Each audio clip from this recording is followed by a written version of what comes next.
Hello, welcome to our virtual open house. I'm Mark Ryser. I am your child's art teacher.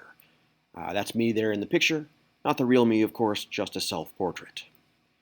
Good afternoon, good evening, good morning, whenever you decide to be watching this. I'd like to start by discussing briefly the Highland High School art curriculum. We have a variety of classes in our curriculum at the school at this time.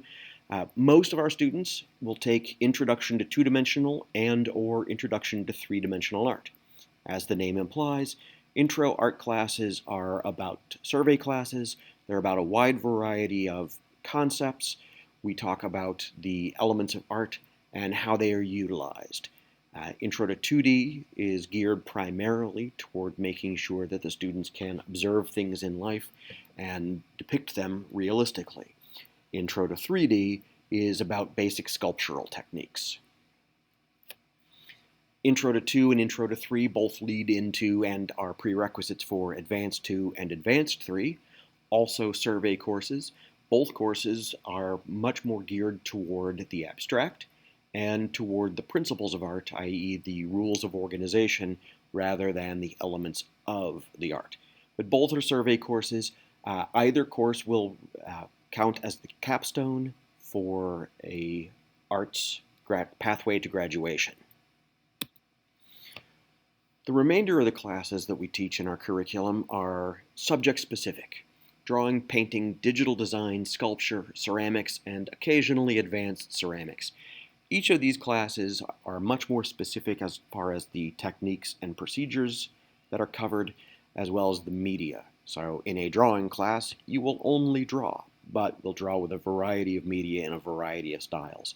So we're going much more in depth in a narrower field. Finally, we have an AP Studio Art class.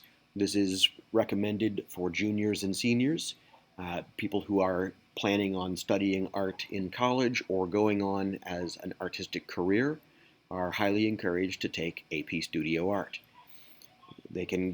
Students can gain academic placement prior to going to college.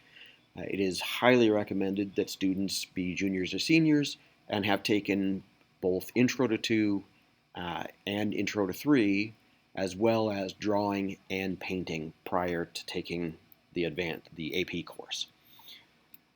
Finally, we got an art history class. Art history is unlike the others in that it isn't about production. It's about studying where art has come from, where it may go, those famous pieces, those famous artists in our past. It is a good class for students who need a visual or performing arts credit, but don't want to draw or paint or sculpt. Now, as far as my classes specifically, I like to start with this quote by Derek Jeter. I am neither a New York Yankees nor a Derek Jeter fan, but I think the idea that if you work hard, you can succeed is very important to the basic idea of an art class.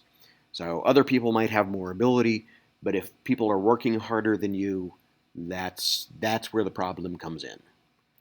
My expectations are simple. Students will show up mentally and physically ready to work.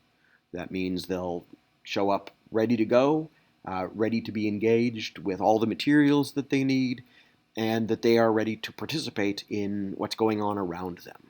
Students should not be passive in my class.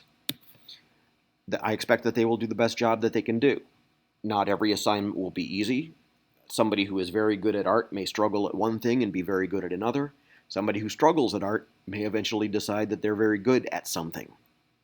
But regardless of what the assignment is and what is being taught, my expectation is that the students will do as well as they can do. Communicate with the teacher.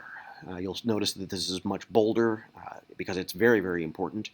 Again, going back to the idea that students shouldn't be passive, if kids are having a problem in class, I need to know about it, which generally means they need to tell me about it.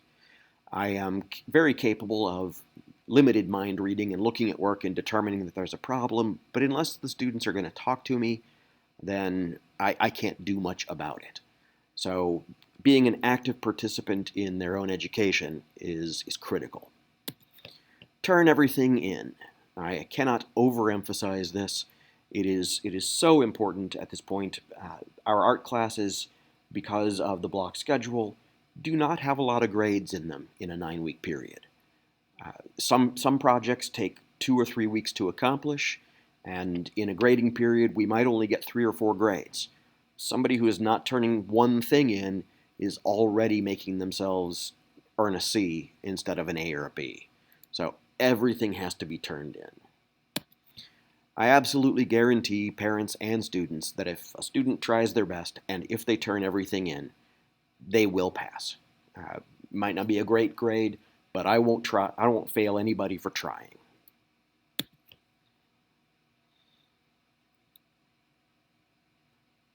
Grading policies. Mostly my students are intro classes, but they're all high school students. None of them are professional artists, so I do not expect perfection from them. I expect that instead that they will try, they will struggle, they will fail, they will try again, and it will eventually get better. I expect them to learn from my examples, from other students, and from their own mistakes. In short, I expect them to have a normal educational process.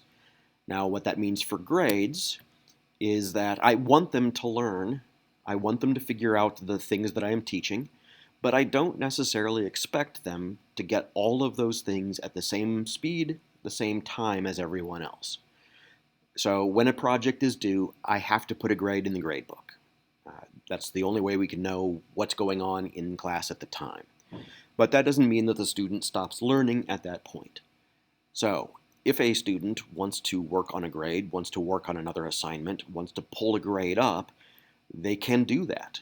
So if I collect an assignment 3 weeks in, the student doesn't like the grade, they come to me, they talk to me, we work on it some more, they can resubmit that assignment and for an improved grade at any time up until the end of a grading period.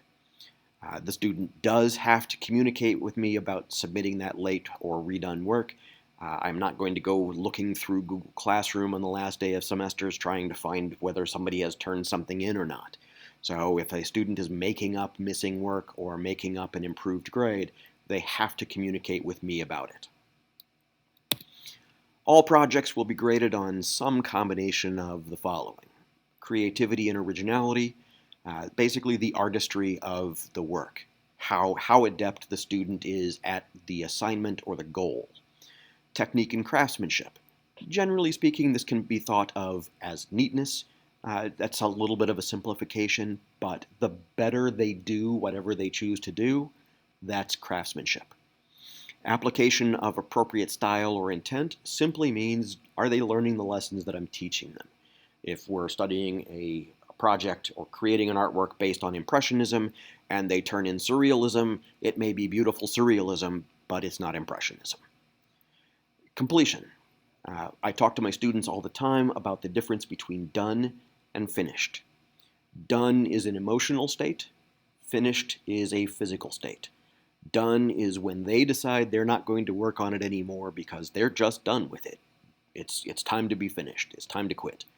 Finished is when there's nothing else they can do to it that will make it better.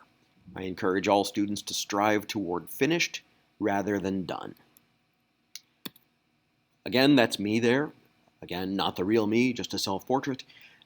That's my contact information. If you have any questions at all about class, about your student's conduct in that class, grade, achievement, or anything else, please reach out to me.